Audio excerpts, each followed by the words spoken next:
अस्सलाम वालेकुम दोस्तों, तव्हांखे बेहतरीन कहानी ॿुधाईंदो हलां। नेक्स्ट एपिसोड तकरार ड्रामे जी छा वाकई गुलण खे जेको आहे हाणे वरी सिजाल खान वारा पूरो करे छॾींदा, बख़्त के जेको आहे मूसा ऐं मीर पूरो करे छॾींदा।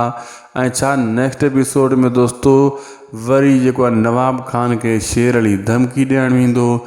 बिल्कुलु दोस्तों, तव्हांखे नंढड़ी अपडेट आहे, नंढड़ी वीडियो आहे, इन खे आख़िर ताईं ॾिसो ऐं तासी टीवी यूट्यूब चैनल के भी ज़रूर सब्सक्राइब कंदा। तव्हांखे अपडेट ॾींदो हलां तो दोस्तों जेका हाणे किस्त अचण वारी आहे। पहिरीं ॻाल्हि त गुलण तां ॾिठो पकड़जी वियो, हाणे गुलण खे जेको आहे वञी सटको ॾींदो सिजावल खान। ऐं पोइ इहो गुलण जेको आहे बकदो शेर अली जे मथां, छाजे करे हू नवाब खान जो पढ़ायल आहे ऐं हू यही ॻाल्हि कंदो त शेर अली इहो कमु कयो। लेकिन सिजावल खान पोइ बि सम्झी वेंदो त शेर अली सां मिली अचां, पक करे अचां, लेकिन गुलण ते एतबार नथो करे सघिजे। गुलण जेको आहे नवाब खान जो माण्हू आहे। अहिड़े हिसाब सां हू वेंदो शेर अली सां मिलंदो सिजावल खान। ऐं शेर अली सिधी ॻाल्हि कंदो त मां सिधो विढ़ंदो आहियां, इहो वल वकड़ मां ॼणे ई कान।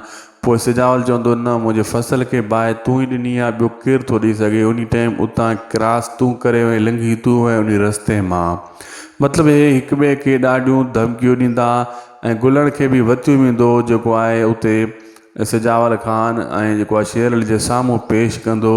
शेर अली मथां लत रखी वेंदो गुलण जे, ऐं इहे हिक ॿिए खे धमकियूं ॾींदा। ऐं उते साम्हूं बकदो गुलण जेको आहे शेर अली जे मथां भउ खां, सिजावल खान जे भउ खां ऐं नवाब खान जो पढ़ियल आहे। उन खां पोइ बाद में वरी जेको आहे शेर अली जा माण्हू पकड़े ईंदा, गुलण खे सटको ॾींदा। पोइ गुलण चवंदो मां भउ खां, सिजावल जे भउ खां तोखे तुंहिंजे मथां भकियो हुयुसि। ठीकु आहे दोस्तों, ख़ुदा हाफ़िज़।